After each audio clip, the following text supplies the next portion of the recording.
Welcome everyone back to the Boudoir. I am your host, Aisha Jones. We need to have a conversation about internet etiquette, okay? Because it seems like a lot of us are learning that there's certain patterns that we find on the internet that just are not it.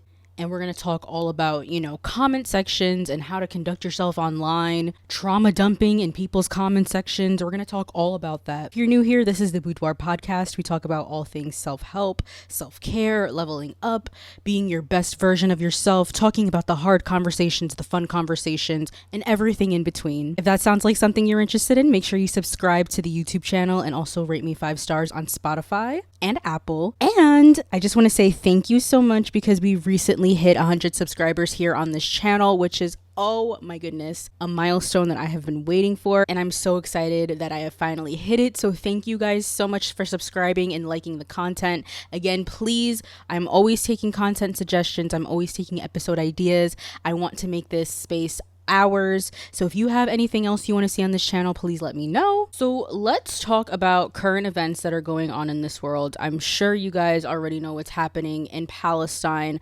These poor people are at this point seeking refuge and are just trying to evacuate because, I'm not going to get into everything that's going on. Like, please do your own research in your own spare time. Please interact with as much pro that content as you can on TikTok, Facebook, social media. Reach out to your friends, talk about the hard stuff, have the uncomfortable conversations. Please do not ignore what's going on. This is a very dire situation that they're in, and just the fact that we're watching this unfold on our social media pages, and you're just scrolling, you're seeing videos from the Met Gala, and then you're seeing, hungry children that are malnourished, and it's just horrific and nightmarish, everything that's going on. And I really want to make sure I always make it perfectly clear that I am for the people. I'm for humanity. Like, there will never be any confusion on this side. Like, I am pro-Palestine. It is everybody's responsibility to be in the know when it comes to these types of issues, and there is no excuse. If you're not educated, you need to learn. You need to amplify your Palestinian friends' voices, and that is not the only thing that's going on in this world. There's things happening in the Congo, just horrific things that are happening, and I just want to shed light on that. So I'm going to leave some information regarding all of the current events that are going on. If you want to donate to help a family escape the current situation, I will leave that information down below. Operation Olive Branch has been incredible throughout this entire thing. They are an organization that is working with families on the ground in Gaza and Rafah to help them escape because the situation is just unlivable at this point. But please just make sure you are actively engaging and just don't slip into like this matrix and comfort. I know it's so easy, and I have to catch myself sometimes to just blocking out what's really happening, but it is all of our responsibility to care and to try to do something. So I know we're all struggling and hurting for cash right now, but if you have even $1, something to just help in any way, or at least repost, share links, speak to your community, have these conversations offline too. It doesn't just stop online, but just please, talk about it. Have the uncomfortable conversations, get out of your comfort zone, try to educate yourself, and, free Palestine. Okay, shifting gears a little bit. Have y'all seen this Bumble ad? I know you guys have seen this Bumble ad because Bumble is fumbling. Let's get into it, ladies. Bumble has fumbled, y'all. Like, I can't even believe what I'm seeing. This ad says, full well a vow of celibacy is not the answer. And if that wasn't enough, they have it in just plain, non-snap your finger, twist your head around like this language. A vow of celibacy is not the answer. That is what they're telling you. They are telling you that you should not make decisions for yourself. You should not think for yourself. We, the app, are telling you that you respecting yourself and taking care of yourself and doing what works for you is not the answer. You need to go to our app. You need to spend however much money a month on a subscription so that you can see the actual people we're hiding from you on our app. This is weird. This is bizarre. Like, this is just another example of how everything is commodified in this world. And it's like, you can't even try to fall in love without them getting in the BS. It's always about money. It's always about You being the product. Like, this is just them blatantly saying, we need you more than you need us. Because the males on our app who are, 90% of who's on there don't have anybody to swipe through, because we have decided and we see what these apps are really for.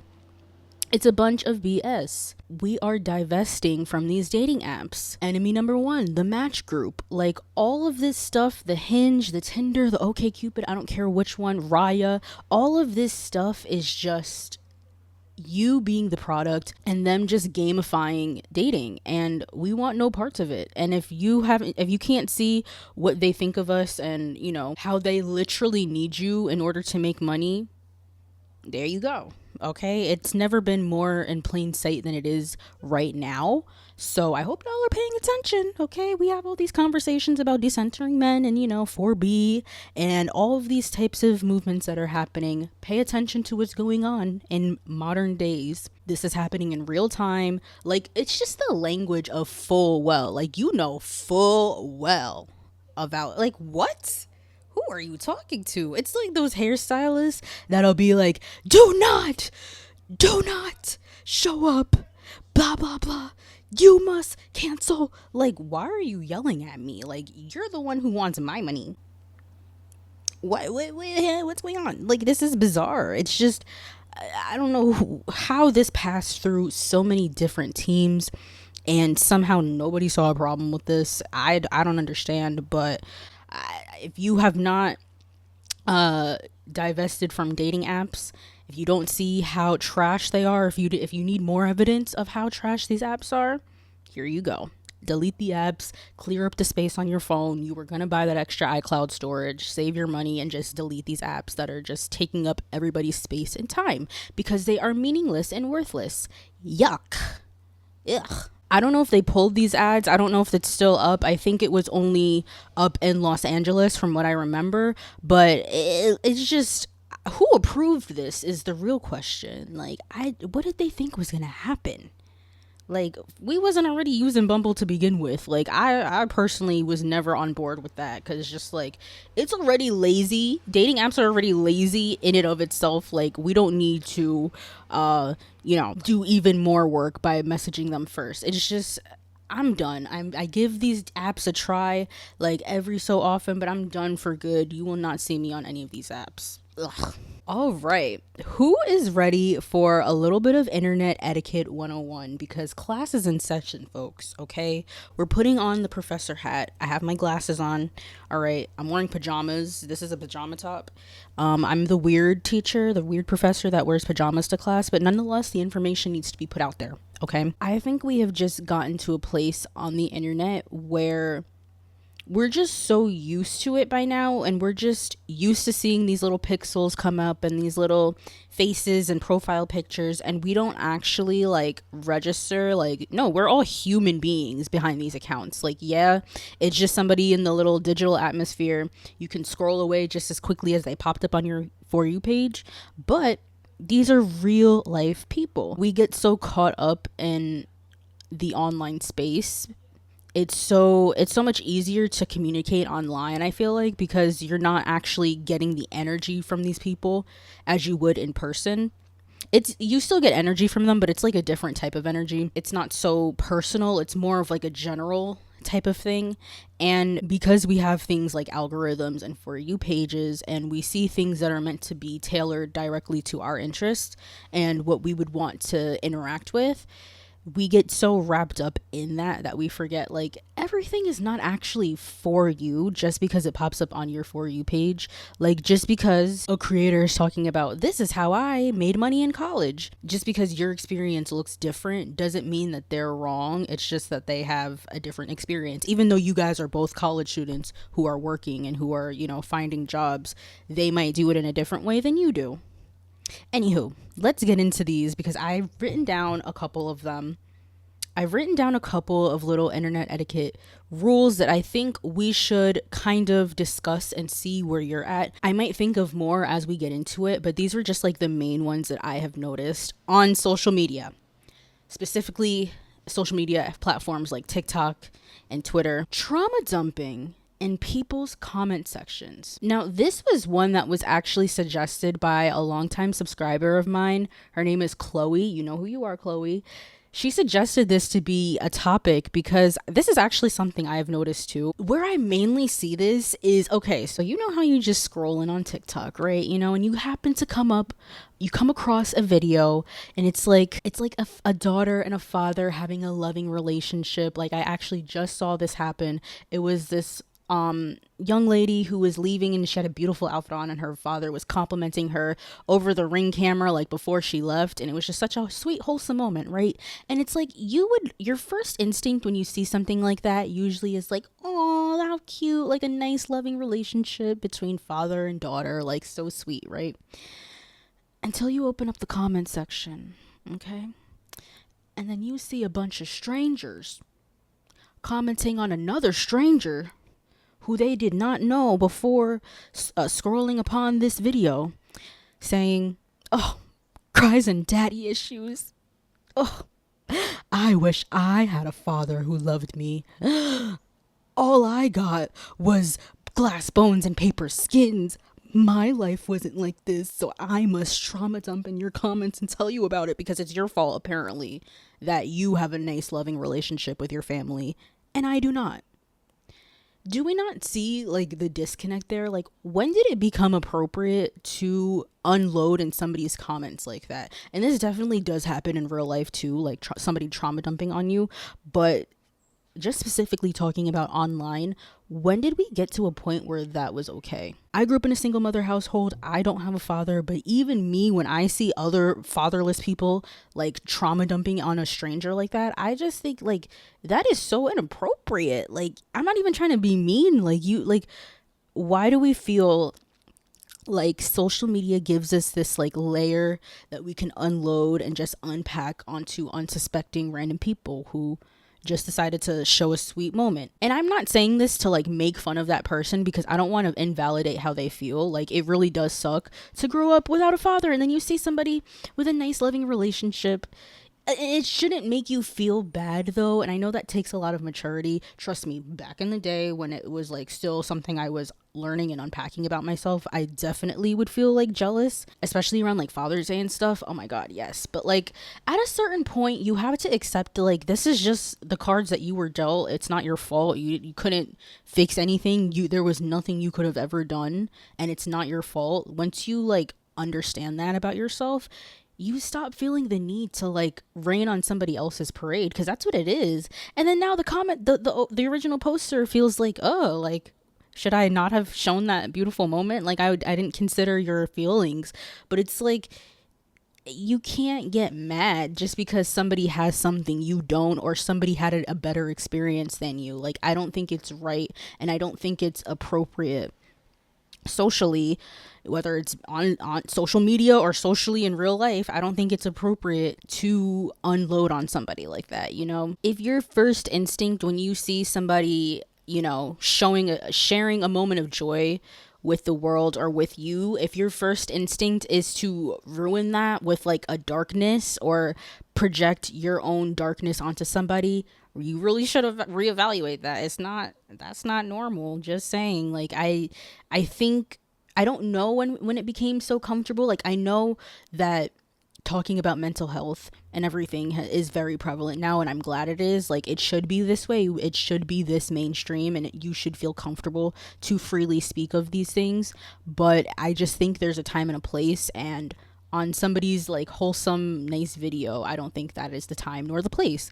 If you see an engagement announcement, that is not the time for you to make the moment about you and say, well, I just got divorced and I just, but I'm happy for you though. Like, not the time or place. Like, I just don't see why people do that. I don't know. Okay, another instance that's kind of similar to this, just like inappropriately commenting. If somebody is telling a terrible story, like a tragic story, like, oh my god, something really bad happened to me and I'm, you know, really distraught about it. Some people will get into that comment section and be like, lipstick color? Dress from where? But where's the shoes from though? I need to know where the lip gloss. Huh? This is a very tragic story and that is what you're thinking of? Not, hey, my condolences, girl. I'm sorry this happened. Ooh, I'm so sorry. Nothing. Just link to the shirt.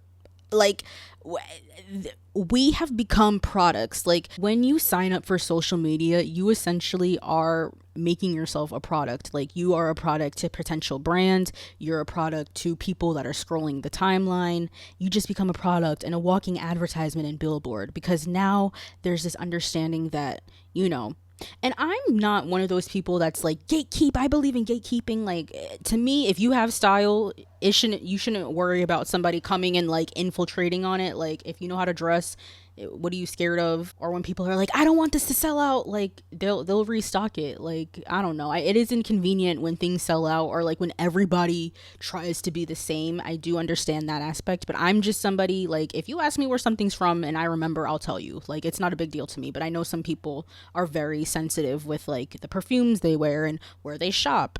Fine, I don't understand it, but everybody's allowed to do their own thing. Where was I going with that? Yeah, we've basically just become walking advertisements. Like, everyone wants to know, where are you drinking out of? Where'd you buy that food from? Where'd you get that top from? It's become so commonplace. Like, even people feel comfortable doing that on the most non-product placement videos ever, like true, real, personal videos. Just the inappropriateness, I don't understand, like the time and place. Like, you have to remember, like, we get so like stuck in the scrolling and just like being on social media that we don't actually like take the time to recognize like these are real life people, not just products, not just a means for you to find the latest trend. Like, these are real people sharing their stories and being very vulnerable. It takes a lot to post online, especially vulnerable content where you're crying or sharing something really tragic. So we should just be mindful. Like, you don't need to know the lipstick color right now. Like, try to find something similar to the color, but like, let's just time and place, y'all. And in the same vein of that, like, what happened to saying please and thank you? Like, I'll see people just be like, link, just short and sweet, link, dress from where. Like, what happened to excuse me, oh, you look really nice, like, can you please share the link with me? I do think some people get really like demanding and like, give me the link, and if you don't give me the link, then you're gatekeeping and you're not an it girl and blah blah blah. Like, I do think people get really entitled and extreme, and I do understand that aspect. Like, calm down. Like, there's so many products. What happened to actually going out and trying things, or like doing your own research? Like, remember makeup reviews from back in the day, like when people would actually focus all of their attention on one product and give you the real truth about it? Get some individuality, search products, search for what you want, curate your style and curate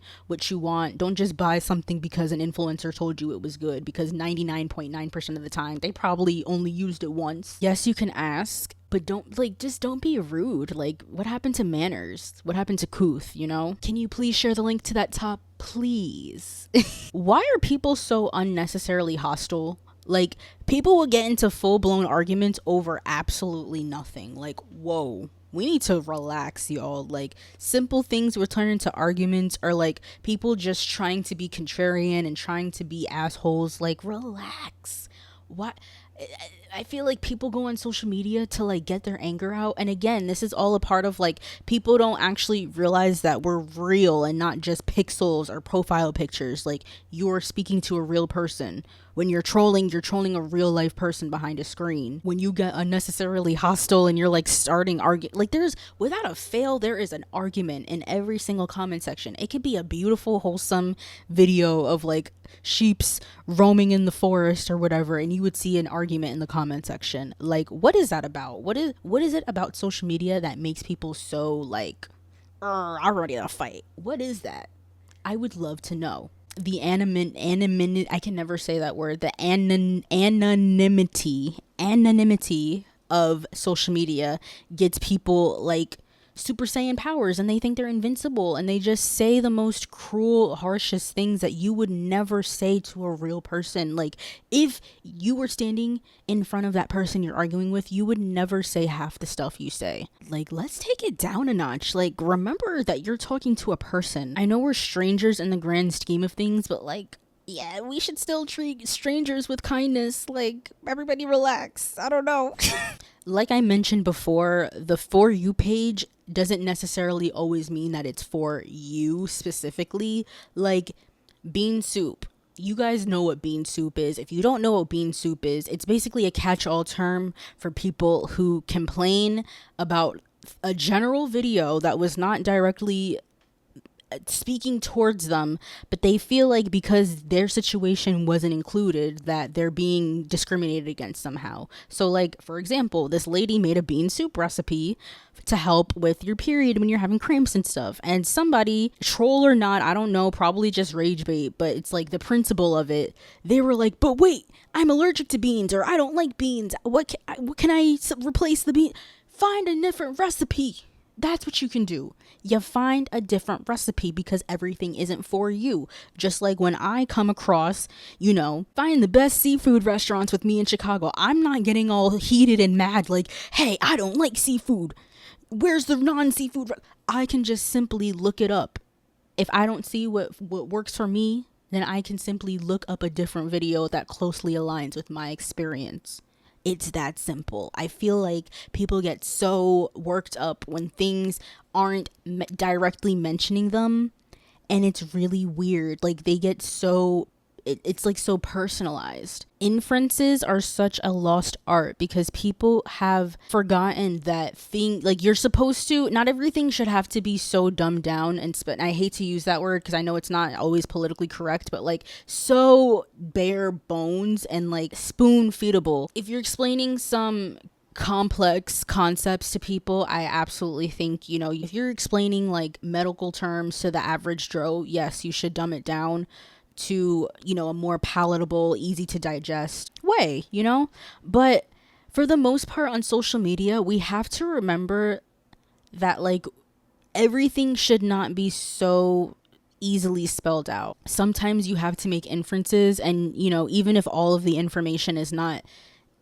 served to you on a silver platter, like, you should still be able to understand who the intended audience is for, and everything is not always directly intended for you. The person is just speaking to their phone, they're just speaking to their camera, they're not directly talking to you, and you should have a general sense of media literacy and media understanding of knowing when things aren't for you, or when you have to kind of do a little extra context clue work. And I do think it's important that, like, especially for younger people, like if you're a parent and before you let your child on the internet, and schools even, like, we should teach social media literacy and just learning how to not only fact check everything that comes across on your For You page. Like, you should absolutely, if you're seeing, a headline, if somebody's reading a headline, like, you should go to that article and read it for yourself to verify and do your own investigative work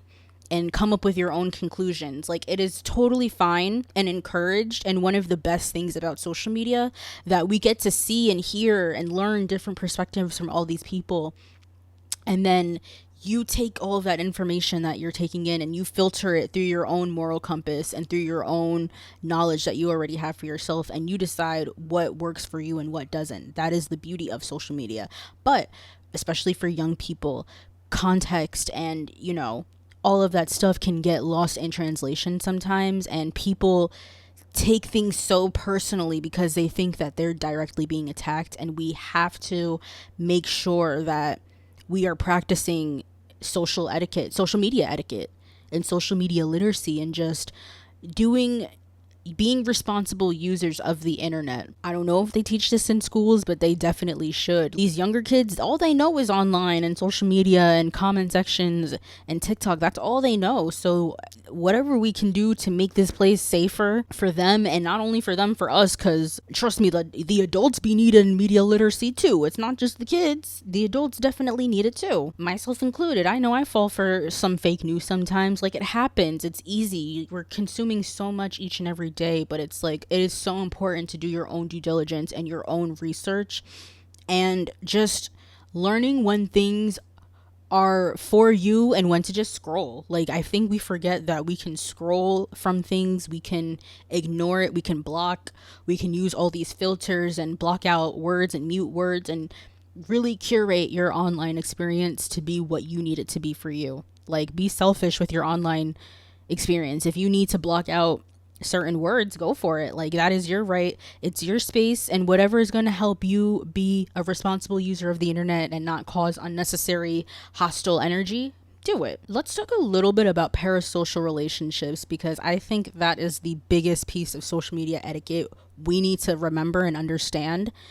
We all have our favorite people to follow. We are all susceptible to parasocial relationships. We have to remember that we don't actually know those people for real, and it's so easy to get caught up in like their online presence and focusing on what you see of them. But just remember, you don't see everything. Like, you know, just because you're seeing a happy couple online doesn't mean they're actually happy in real life. Protect your peace on these apps. Like, don't let comparison get in your way, and don't let envy get in your way. Like, again, you do not know these people for real.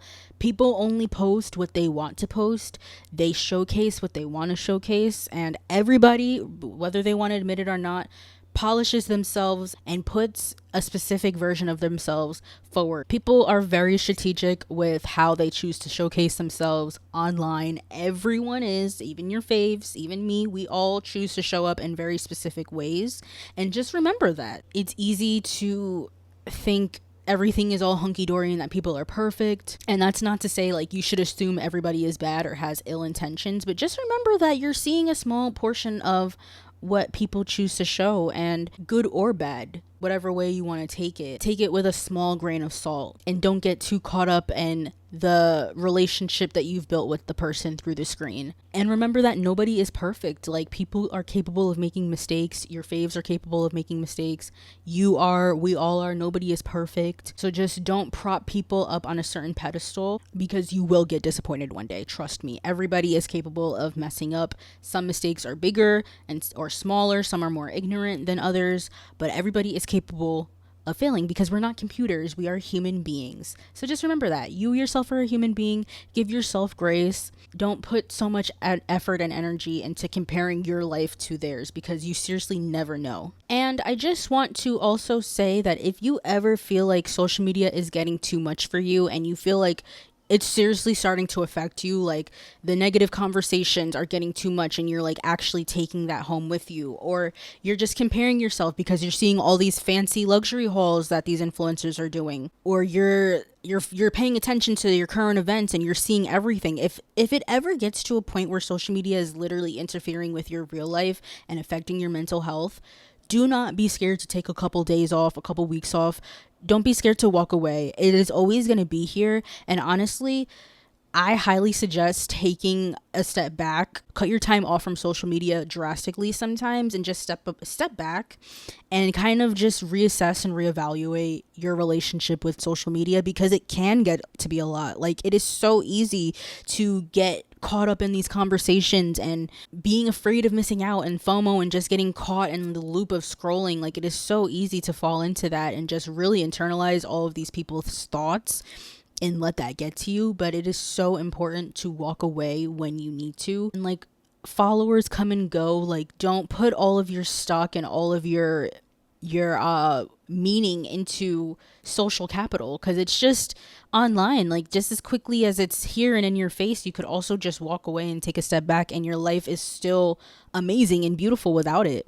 Like, it really can become so overwhelming to be on social media, and especially for those of us who pretty much grew up their whole life on social media for the most part. As we get deeper into social media and we rely on being online and being digital, just make sure you're reevaluating your relationship with it every so often, just to keep yourself in a healthy space, because if you're not careful, social media can run you. So those were my little internet etiquette 101 tips. Let me know what you guys thought of some of these, and if you had any that I missed, I would love to see your guys' list. Make sure you check out the description box. I have information on how to help with all of the current events that are going on. And if you have any topic suggestions, any feedback, or any people you'd like to see on the podcast, I really want to start hosting people on the podcast as we get into the summer. If you are in the Chicago area and you are on social media and you like what you hear on this podcast and you want to have your voice heard and you want to be interviewed,